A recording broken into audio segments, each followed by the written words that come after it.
श्रोताओं, आज हम आपको सुनाने वाले हैं शनिवार व्रत कथा। इसलिए इस कथा को ध्यान से सुने, बीच में ना छोड़े। शनिवार का दिन भगवान शनिदेव को समर्पित होता है, तो आज हम आपको शनि महाराज की व्रत कथा सुनाने वाले हैं। एक समय स्वर्ग लोक में सबसे बड़ा ग्रह कौन है, इस प्रश्न पर 9 ग्रहों में वाद विवाद हो गया और विवाद इतना बढ़ा कि परस्पर भयंकर युद्ध की स्थिति बन गई। निर्णय के लिए सभी देवता देवराज इंद्र के पास पहुंचे और बोले कि हे देवराज, आपको निर्णय करना होगा कि हम में से सबसे बड़ा ग्रह कौन है। देवताओं का प्रश्न सुनकर देवराज इंद्र उलझन में पड़ गए और इंद्र महाराज बोले कि मैं इस प्रश्न का उत्तर देने में असमर्थ हूँ। हम सभी पृथ्वी लोक में उज्जैनी नगरी में राजा विक्रमादित्य के पास चलते हैं। देवराज इंद्र सहित सभी ग्रह उज्जैनी नगरी पहुँचे और महल में पहुंचकर जब देवताओं ने उनसे अपना प्रश्न पूछा तो राजा विक्रमादित्य भी कुछ देर के लिए परेशान हो उठे, क्योंकि सभी देवता अपनी अपनी शक्तियों के कारण महान थे। किसी को भी छोटा या बड़ा कह देने से उनके क्रोध के प्रकोप से भयंकर हानि पहुंच सकती थी। अचानक राजा विक्रमादित्य को एक उपाय सूझा और उन्होंने विभिन्न धातुओं स्वर्ण, रजत, कांसा, ताम्र, सीसा, रांगा, जस्ता, अभ्रक व लोहे के 9 आसन बनवाए और धातुओं के गुणों के अनुसार सभी आसनों को एक दूसरे के पीछे रखवाकर उन्होंने देवताओं को अपने अपने सिंहासन पर बैठने को कहा। सभी नवग्रह बैठने के बाद राजा विक्रमादित्य ने कहा कि आपका निर्णय तो स्वयं हो गया। जो सबसे पहले सिंहासन पर विराजमान है वही सबसे बड़ा ग्रह है। राजा विक्रमादित्य के निर्णय को सुनकर शनि देवता ने सबसे पीछे आसन पर बैठने के कारण अपने को छोटा जानकर क्रोधित होकर कहा कि राजा विक्रमादित्य, तुमने मुझे सबसे पीछे बैठाकर मेरा अपमान किया है। तुम मेरी शक्तियों से परिचित नहीं हो, मैं तुम्हारा सर्वनाश कर दूंगा।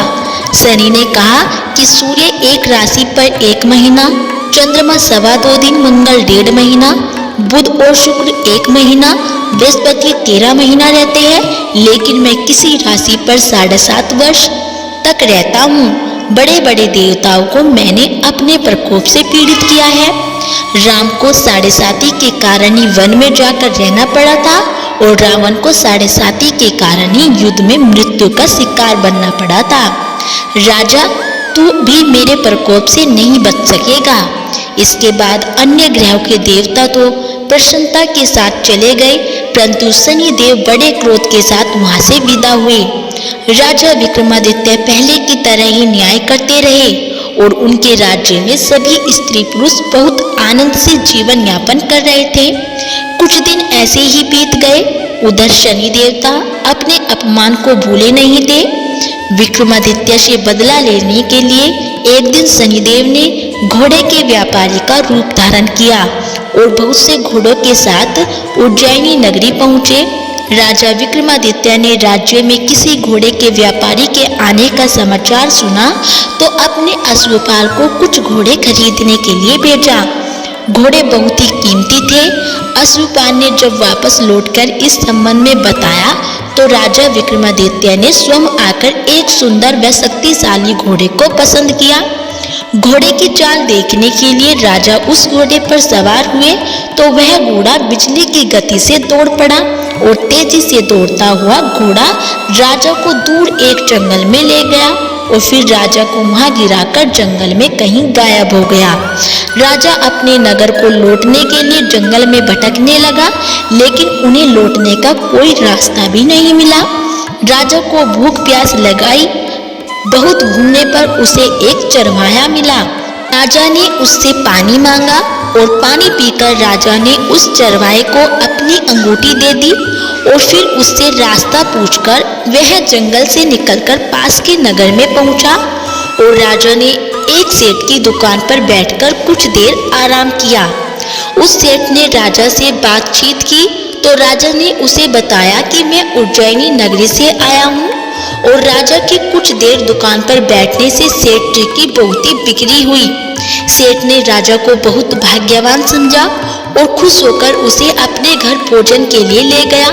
सेठ के घर में सोने का एक हार खूंटी पर लटका हुआ था तो राजा को उस कमरे में छोड़कर सेठ कुछ देर के लिए बाहर गया। तभी एक आश्चर्यजनक घटना घटी। राजा के देखते ही देखते सोने के उस हार को खूंटी निगल गई। सेठ ने कमरे में लौटकर हार को गायब देखा तो चोरी का संदेह राजा पर ही किया क्योंकि उस कमरे में राजा ही अकेला बैठा था। सेठ ने अपने नौकरों से कहा कि इस परदेसी को रस्सियों से बांधकर नगर के राजा के पास ले चलो। राजा ने विक्रमादित्य से हार के बारे में पूछा तो उसने बताया कि उसके देखते ही देखते खूंटी ने हार को निगल लिया। इस पर राजा ने क्रोधित होकर चोरी करने के अपराध में विक्रमादित्य के हाथ पांव काटने का आदेश दे दिया और राजा विक्रमादित्य के हाथ पांव काटकर उसे नगर की सड़क पर छोड़ दिया गया। कुछ दिन बाद एक तेली उसे उठाकर अपने घर ले गया और राजा को अपने कोल्हू पर बैठा दिया। राजा आवाज देकर बैलों को हाँकता रहता। इस तरह तेली का बैल चलता रहा और राजा को भोजन मिलता रहा। शनि के प्रकोप की 7.5 पूरी होने पर वर्षा ऋतु प्रारंभ हुई और राजा विक्रमादित्य एक रात मेघमल्हार गा रहा था कि तभी नगर के राजा की लड़की राजकुमारी मोहिनी रथ पर सवार उस तेली के घर के पास से गुजरी। उसने मेघमल्हार सुना तो उसे बहुत अच्छा लगा और दासी को भेजकर गाने वाले को बुला लाने को कहा। दासी ने लौटकर राजकुमारी को अपंग राजा के बारे में सब कुछ बता दिया तो राजकुमारी उसके मेघमल्हार से बहुत मोहित हुई। अतः उसने सब कुछ जानकर भी अपंग राजा से विवाह करने का निश्चय कर लिया।